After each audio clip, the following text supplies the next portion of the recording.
So do you think you should be able to read almost everything that the government knows about UFOs? At least a half a dozen U.S. senators think so. Majority Leader Chuck Schumer and Republican Mike Rounds are spearheading an amendment to declassify government records on unidentified aerial phenomena.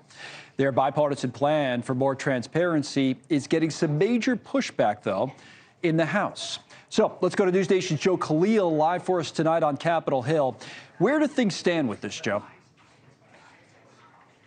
Well, Connor, look, this would be the most aggressive measure that we've frankly ever seen in history when it comes to disclosure about what the government knows and has as it relates to UAPs. But you're right, there is a lot of pushback right now. You've also got this dynamic where there's a Senate version and a House version. The House one doesn't go nearly as far as the Senate version, so it's not clear which one of those is going to win out.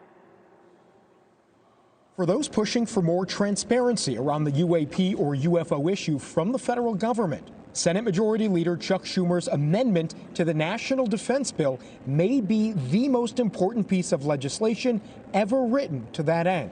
It requires all government records relating to UFOs and, quote, non-human intelligence to, quote, carry a presumption of immediate disclosure, and all records should eventually be disclosed to enable the public to become fully informed. And we just thought, look, it's time that we actually do a comprehensive look at this and have a location where year after year it could be compiled. Republican Senator Mike Rounds co-sponsored the amendment with Schumer. Rounds says it offers transparency and disclosure with mechanisms to keep certain secrets crucial to our national defense hidden.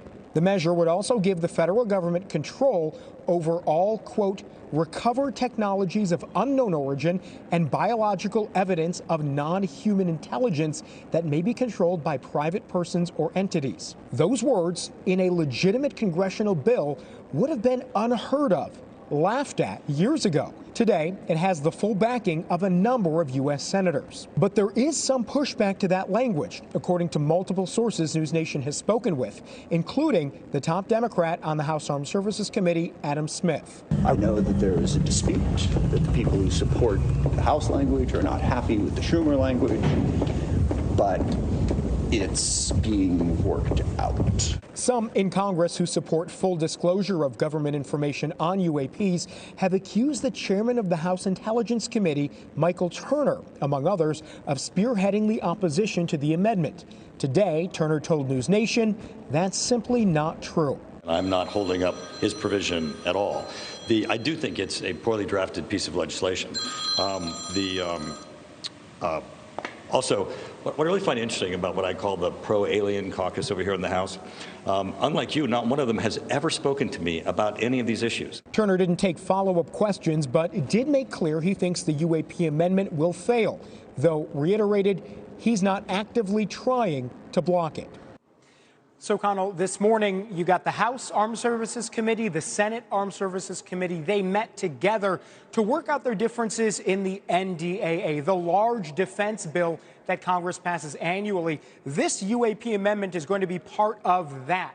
So whatever version both committees come up with together, that's what will live in the bill, and that is what we're going to be tracking over the next few days and weeks. All right, Joe Khalil with us tonight from Capitol Hill, leading to a special programming announcement. The UFO whistleblower David Grush will join Elizabeth Vargas on all of the developments since his bombshell claims this summer. You heard first here on NewsNation.